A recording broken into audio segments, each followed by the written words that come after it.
Okay, so we left off in discussing chapter 4 of Chovos HaLevavos of the Shaar Habitachon, of the Treatise on Trust, and we were discussing the Hishtadlus, the effort that is required for achieving our basic needs, for acquiring our basic needs and caring for our basic needs, our food, clothing, shelter, health, and the like. And we said that a person is required to make efforts to maintain themselves and to keep themselves in good health and to make sure that, or try to, I shouldn't say make sure, but we can't make sure of anything, but to try to have what we need to work, to try to earn an income, to obtain our basic needs. And we said a person cannot just say, well, if God wants me to have, then I'll have, and if not, not. Because actually God wants us to be mishtadel. God wants us to put in effort to attain our needs. And even though ultimately whether we receive anything, the results are all in God's hands, but we are still required to put in the effort. We, at the end, we're discussing the end of the last class. A person can't put themselves in danger and say, well, if it was decreed that I will die, then I'll die, and if not, not. So let me drink poison and see what happens. So the Chovos HaLevavos said that there's two possible outcomes in that situation. One is the person will indeed die, and they will be accountable for their death. Meaning, it could be that there was a decree that person would die, and but there still we don't know what is going to happen. We just have God's will. We just have God's Torah, God's guidebook for us, and we just all we have is what He wants us to do and what He tells us to do. So we, going into any situation, have to consider, what is it that God wants me to do? And He does not want us to drink poison. Therefore, a person should not drink poison. Additionally, we're not allowed to test God. The Torah forbids us from testing God. So we don't put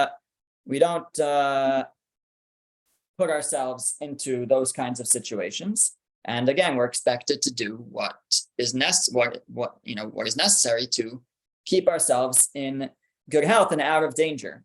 The other possibility, and this is actually where today's source sheet picks up, the second possibility that could come if a person puts themselves in danger is that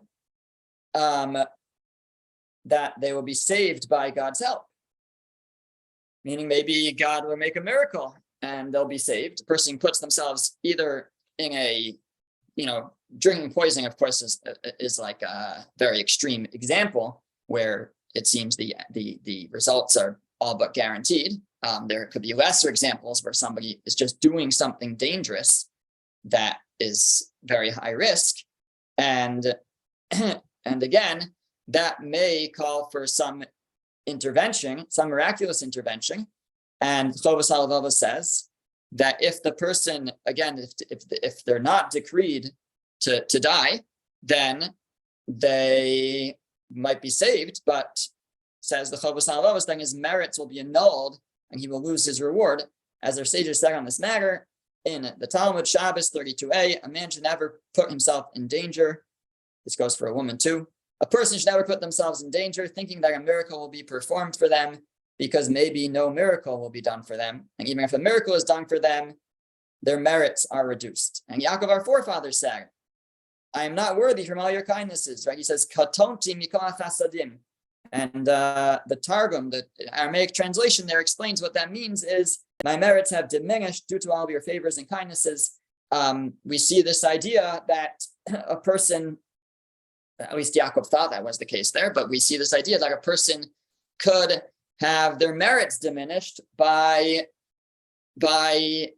having being rewarded or earning things in this world, and specifically in this situation where it was unnecessary. It was, the person, everything was fine. The person decided to put themselves in danger, and God wanted that person to still be alive, so God intervenes.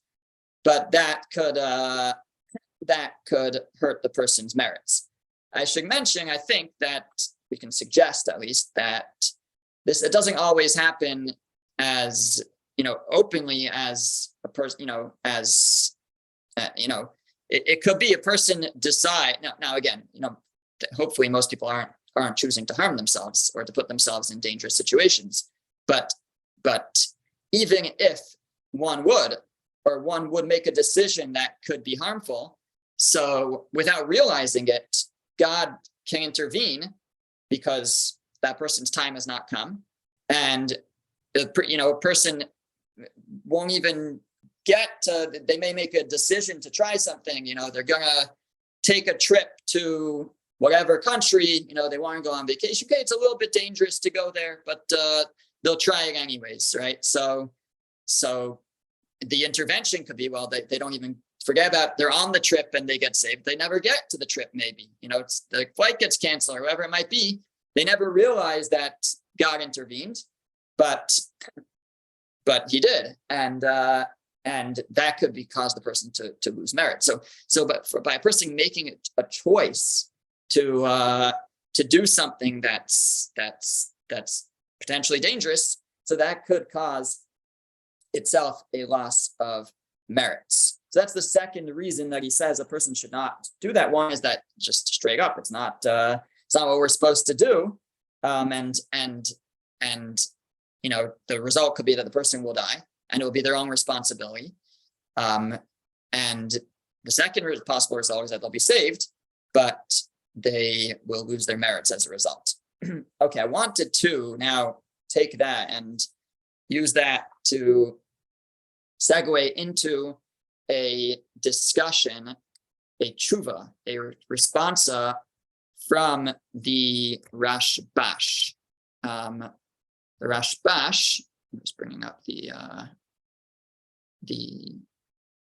biography. The Rashbash was Rav Shlomo ben Shimon, and he lived in Algiers in the 1400s, and he was the son of someone known as the Tashbates, or Shimon ben Zema. So father and son were both well known, and so he was a rabbi in Algiers, North Africa, and he writes he has a responsa which has always resonated with me about the related topics. Again, I don't think he's necessarily agreeing with everything the Chofetz Halevavos says, but it may be something that's more, that's understandable. I mentioned it in passing in a previous class, but now I want to just actually go through in more detail what he says. So he is discussing the question, if a person finds themselves in a dangerous situation, he's talking about, I think, where there's a plague of some sort going on. So should they flee? Should they leave that place or not? Well, what's the question? Well, a person might say, well, everybody's fate is determined on Rosh Hashanah, on the Day of Judgment, right? Like we say, who by fire, who by water, right? Who's going to live, who's going to die? Everything is determined on Rosh Hashanah. So what difference does it make what I do? If my fate was that I'm supposed to die this year, or die in this plague, then I'll die in this plague. And if my fate was that I'm not supposed to die in this plague, then I won't. So why should I bother running away? That's what a person might argue. And that was the question that was presented to the Rashbash. So the Rashbash, his conclusion is that a person should do whatever they can to get out of the situation. But the question really is why? Because again, the question, it sounds like a good question. If whatever is decreed is decreed, so what difference does it make what I try to do? So So he says as follows. He says, first of all, we have to realize that before a person is born, God already determines a person's lifespan. A person is given a case, a specific lifespan that they are given when they're put into the world. And he proves it from various verses in the Torah, in the prophets, in Ksuvim, in the writings, in Tehillim. And that's how he starts off. A person has to realize that a person has a set lifespan at the outset of life. However, the Torah has certain things that it promises, that if a person does certain mitzvos and acts in certain ways, so the Torah promises long life or longer life, extended as reward upon the originally allotted lifespan. On the other hand, the Torah also has onesh, it has punishment. And we see both of these ideas throughout the Torah, that if you do the mitzvos, certain mitzvos, l'man tichya, you'll live. And if a person does certain averos, certain sins, so it talks about kares, right, being cut off, and misa bidei shamayim, death at the hands of the heavens, so they can have their lifespan shortened. Now, we also have a tradition. It never says explicitly in the Torah that Rosh Hashanah is the day of judgment, but we have that in our tradition, that Rosh Hashanah is the day of judgment. And it's on that day that the person will be judged, I guess, based on these acts, whether the person in that coming year will get extra time, or will they lose time, or will they just stay on their originally scheduled lifespan. A person who doesn't have any specific sins that are going to shorten their lifespan, come Rosh Hashanah, come the day of judgment, there's no sin that God determines, okay, this person is deserving of a shorter life than originally allotted, so they will, they won't have their life shortened as a result. And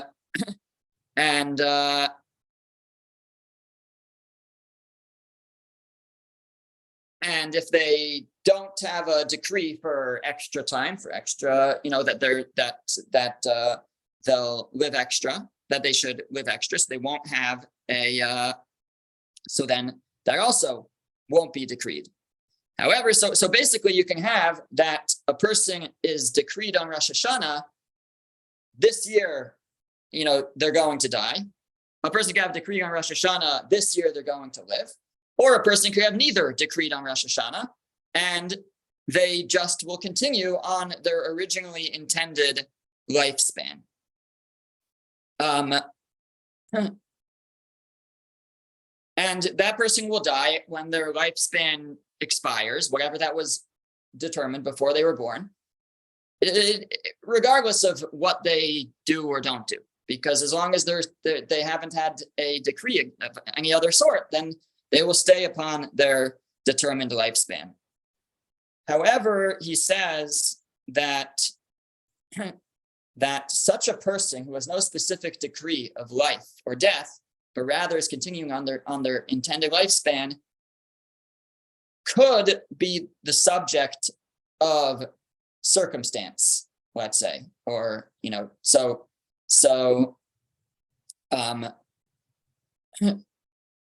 says, the Torah talks about how when the Jewish people go to war, so a person who recently got married, or certain bought a vineyard, planted a vineyard, or built a new house, so they don't go to war. And the verse says, because they might die in war, they might die in battle. So who's this person that the Torah says he might, pen yamus, he might die? Again, if it's determined on Rosh Hashanah that this person is going to live, then they're going to live. The decree is they're going to live. If it's determined on Rosh Hashanah they're going to die, then they're going to die. Who is it that we're talking about that might die? penyamus, lest they die. So, so he says that this is the person who is going on their regular scheduled lifespan. A person who doesn't have a specific judgment on Rosh Hashanah for life or death, so it remains possible for them to die based on circumstance, based on a plague, based on from a war or anything else that's natural. And he says, this is what is meant by the verse in, I think it's in Proverbs, it says, Yesh nisva below mishpat. A person could be collected without justice, so to speak. That there's a, and he quotes, there's a passage in the Gemara in Chagiga, where it talks about how the angel of death was sent to find a certain girl. It was her time had come, and the angel of death ended up getting a different girl. There was like one Miriam Megadol Nasia, and he got Miriam Mikaria Dardik. He got the wrong Miriam. Again, difficult to understand exactly what that means, but he's saying that indicates this possibility that a person could die even if they're not specifically deserving, so to speak, that they of death. So, and he's saying that is the category, basically, of those who don't have a specific determination on Rosh Hashanah. Those who have a specific determination of that they're going to live, they're going to live. It doesn't matter what happens, they're going to live. Somebody has a specific determination of death, they're going to die that year. And it doesn't matter what they do. A person who doesn't have a specific determination, they have their original allotted lifespan that they're expected to live for. But that can change. That can change, like we said, based on their deeds. They get judged for those in Rosh Hashanah. But he's saying that can also change based on their decisions. And so it's an allotted lifespan if nothing gets in the way. And natural occurrences can get in the way. And if a person puts themselves in a dangerous situation, sometimes even if they don't, but certainly if a person puts themselves in a dangerous situation, he says, then dangerous things can happen. He says, with this approach, we can answer some of the difficult questions of life. For example, he says, so when a child dies, so we have questions, what did they do wrong? What did they do to deserve that? Such an innocent child. So the answer could be, well, they didn't do anything to deserve it, but that was for whatever reason. We don't know why, but that was their allotted lifespan. They came to this world for a certain purpose, and God said, I need this person to live for whatever, 2, 3, 4, however many years, right? And then their time came. It's nothing to do with what they did or didn't do, or what anyone else did or didn't do. It could be that that was their allotted lifespan. Now, sometimes it's not that we're saying, because sometimes it does have to do with what people did or didn't do, according to this, right? He's holding that natural events could affect one's lifespan if there's no specific decree of life or death. The natural events could affect a person's lifespan, but also sometimes it's just that's what it was determined from when they were born. That's how long they needed to spend in this world.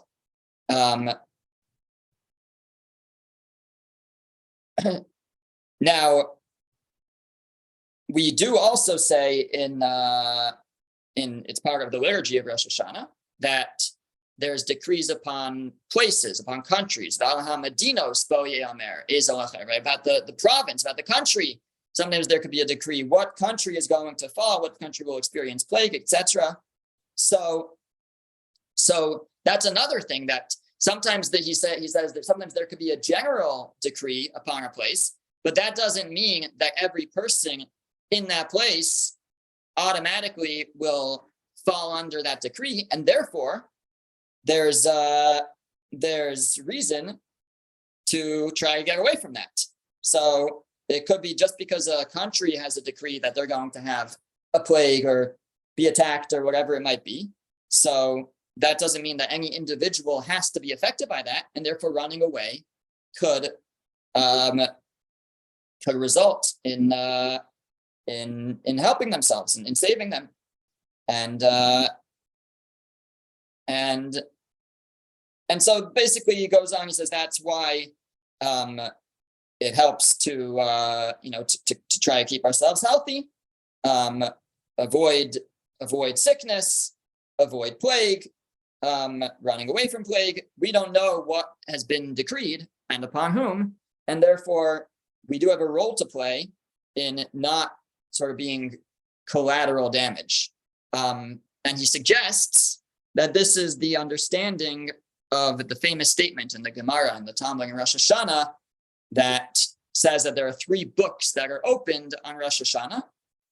And those who are meritorious are written for life. Those who are wicked are written for death. And then there are some people in between who their judgment waits till Rosh Hashanah. And he says, waits till Yom Kippur. And I think what he comes out is those people. So basically what he says is the people that are written for life, those are people who God says they're going to live this year. It doesn't matter what happens. They have a determination they're going to live. And such a person, even if no matter what they do, I mean, unless they do something that changes the decree somehow, I don't know how that would work, but whatever they do, they will live. Person can have a decree for death. Whatever they do, they're going to die that year.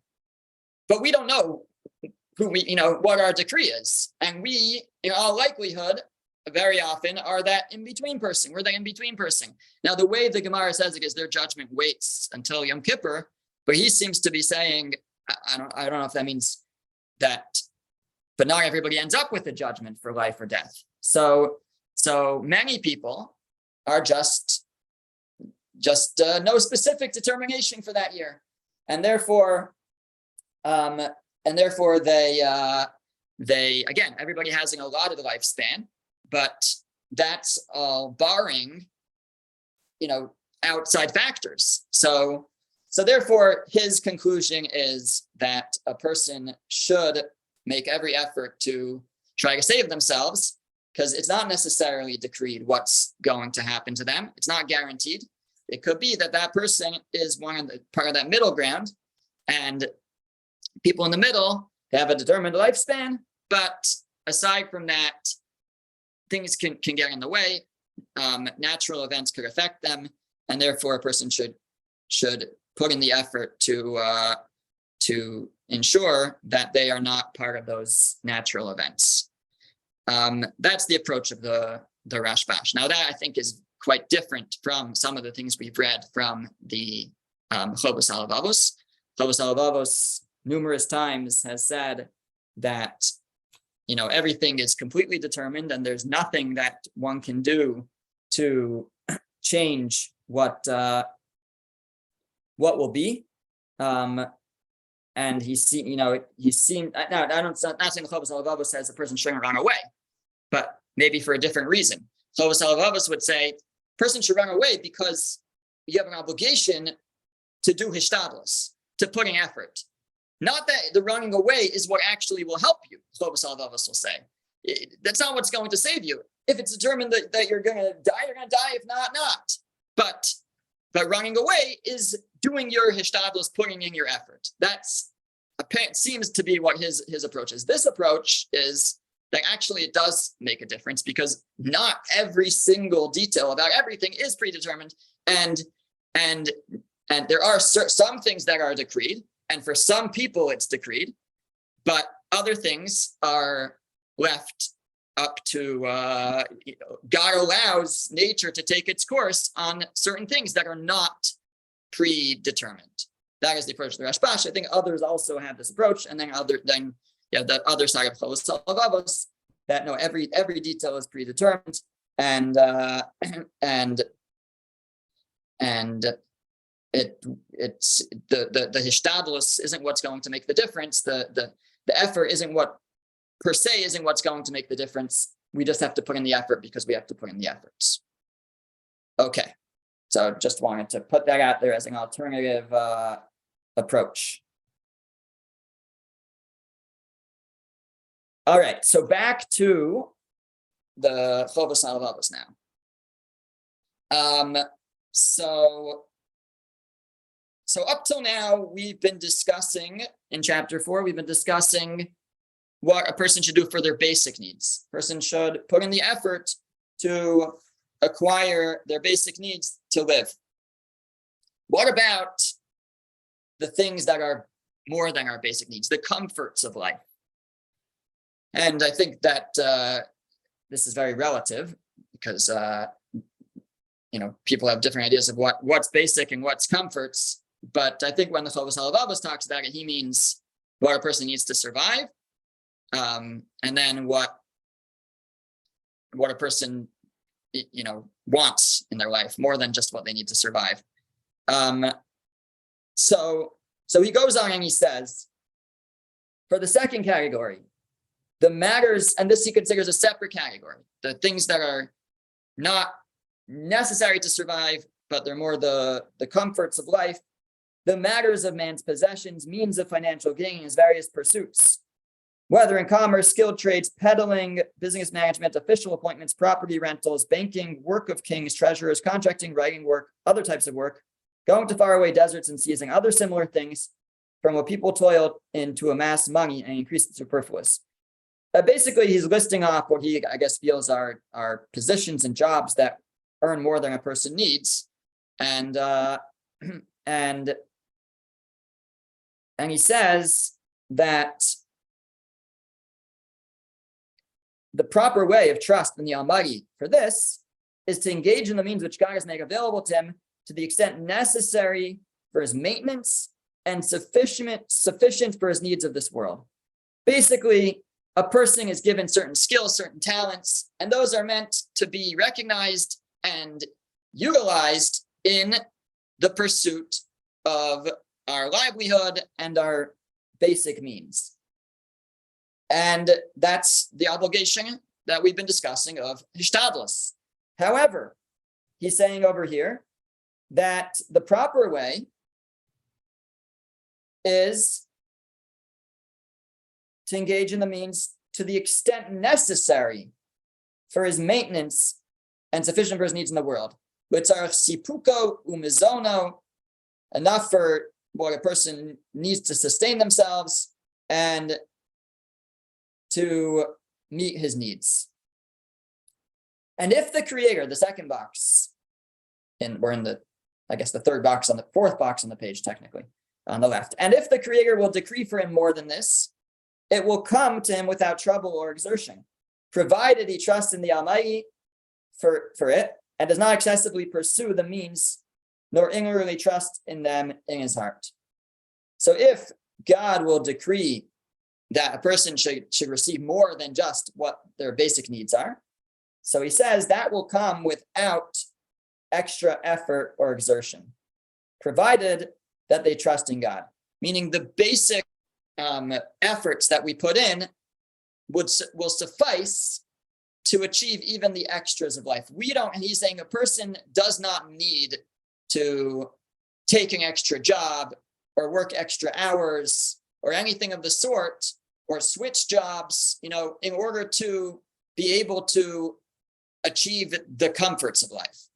If it's been determined that the person is supposed to have those extras and those comforts, then it's going to come without trouble, without toreach or exertion, more than what they're already doing, provided that they trust in the Almighty for it. Right? So that's a key line, provided that they have Bitachon. And as they note in the art scroll, this kind of brings us back to the point that we started with in the introduction to the Shaar Habitachon, and that is that the implication is, as long as one trusts in God, so then they'll get that. If God is determined they should have those extra comforts, they will get them without effort if they trust in God. If, however, a person does not trust in God, does not have that bitachon, so then even if it's been decreed that they should have that extra income and those extra comforts, it will only come to them through their own efforts then. Because like the Chovos HaLevavos said in the introduction to Shaar Habitachon, that when a person places their trust in something other than God, so then God leaves them in the hands of the thing in which they trust, and they become, and the sort of the natural course becomes necessary to achieve what they might have achieved anyways. So even in this situation where a person, it's been decreed a person should receive extra income, extra comforts in life, if they trust in God that will come, then it will come without effort. If they don't trust in God that it will come, then their only way that they can then and rather they say I have to work extra to achieve it. So then it will only come through that extra work, because then they'll be left, in order again just to get what was anyways decreed for them, they'll have to put in that extra effort to achieve it, because now they're leaving themselves up in the hands of a more natural course. And he says in the next paragraph, and if the Creator has not decreed for him more than his sustenance, if God did not decree more than one's basic needs, and it's not in this paragraph, but in various places, the Chovos HaLevavos makes it clear that everybody's guaranteed their basic needs from God. That's everybody can have bitachon that they will be granted their basic needs. Again, maybe assuming that they do their Hishtadlus, they put in their efforts. But more than our basic needs is not guaranteed. No, that's not everybody is going to receive more than what they need.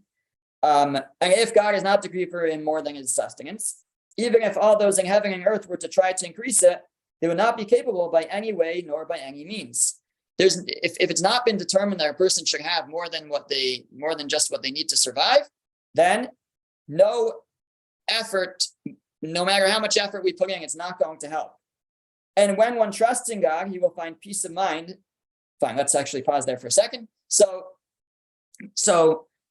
if the determination is that a person is only going to have their basic needs to survive, then he says no matter how much a person tries, it's not going to help. It's not going to make a difference. Now, it could be that most people, that if you look around, most people have more, thank God, have more than their basic needs. But that could be because most people, that's the determination, that's the decree, is that most people will receive more than their basic needs. There are people who struggle and only can achieve their basic needs. And it could be that those people, he's saying, even if they would try, or if they do try, no matter how much they try, it won't make a difference, because that's what has been decreed for them. And when one trusts in God, he will find peace of mind and tranquility of spirit, confident that God will not give over his portion to someone else, or send it to him earlier or later than the time he decreed for it. And so if a person takes this approach and inculcates this attitude of, I'm supposed to put in the effort to get what I need to live, but after that, there's nothing more that God wants from me. God does not want me to be mishtadel, to make efforts to achieve more than what I need. If it's been decreed and determined that I should have more than what I need, then it will come without effort. If not, then not. But it doesn't make a difference if I put in more effort or not. That won't change anything. That's not, God doesn't want that effort, and it doesn't make a difference. And if a person, he's saying now, has that approach, then that gives us peace of mind. That gives us peace of mind that I've done what I'm supposed to do, and it doesn't make a difference if I do more. As long as I think that it makes a difference if I do more, then I'm never satisfied, because I can always do more and earn more. I can work more and I can earn more. So long as I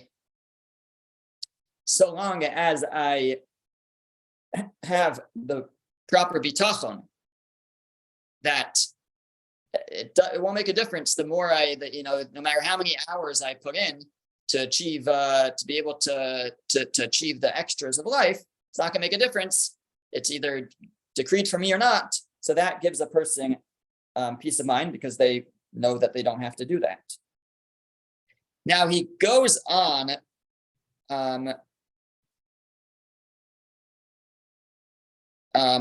It's a little bit later, but for us it's the very next box. And a few paragraphs later, he comes back to this idea basically, and he says that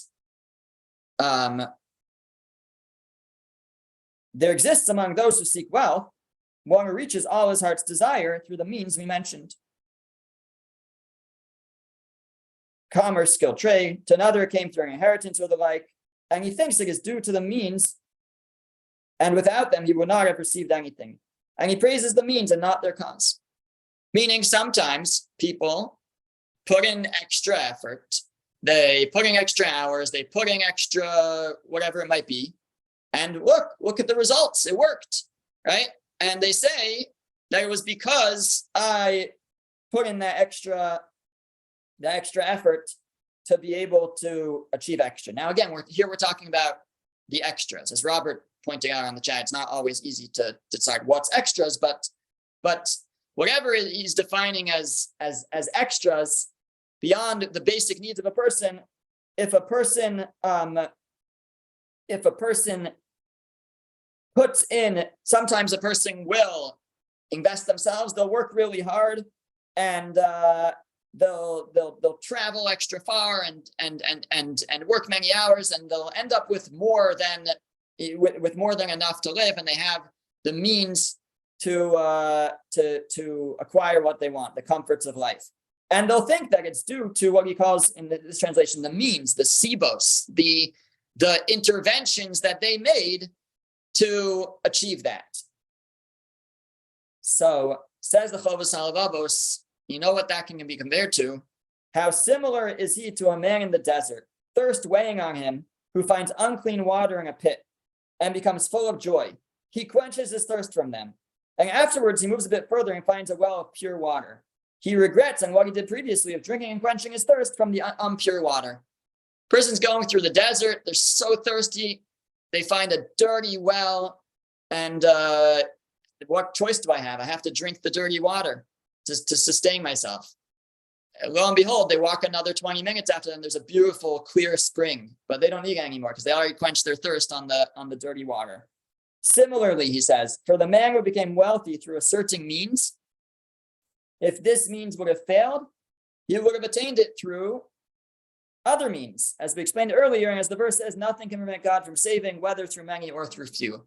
In other words, if it was determined, if it was decreed that a person should have more than the basic needs of life, then it's going to come.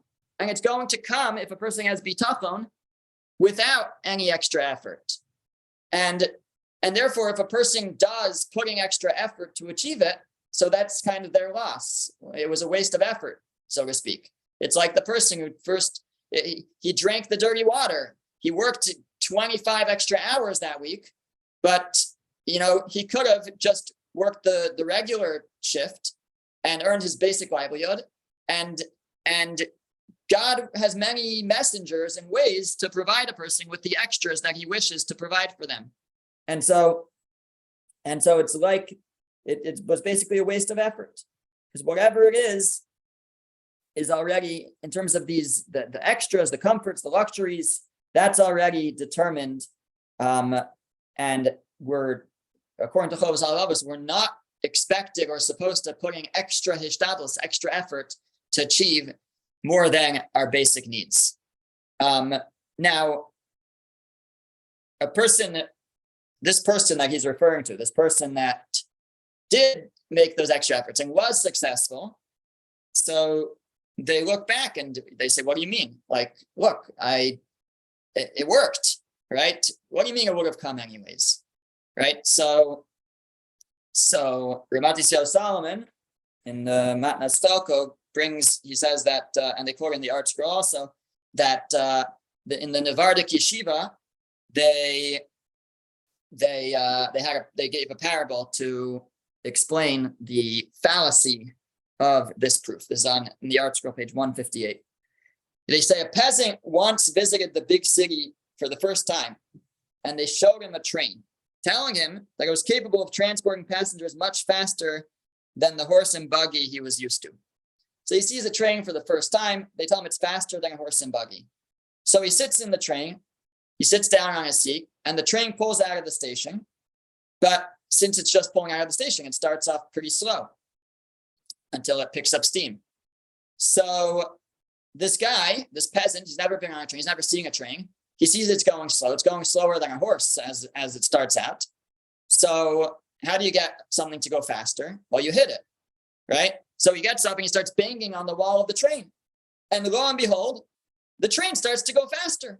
It's working. So he keeps banging on the train. And the more he bangs, the faster the train goes until it gets to full speed. And he says, the train works the same as a horse, the same kind of thing. And the proof was that he banged on the wall and went faster. His efforts yielded the result that he desired. What's the nimshal? What is this parable teaching us? So the moral is that Hashem powers each person's train. We think that we have to bang on the walls and continuously exert greater effort to power our train. And we prove it. Look, I gave extra effort. I worked extra hours. And look, my train got more powerful. I acquired more. But we don't realize that even if we weren't banging on the walls, we would still our train would still go just as fast, right? That even with an ordinary amount of Hishtadlus, the ordinary amount of effort, we would be in the same place. And again, assuming that we have the proper Bitachon, like we said before. So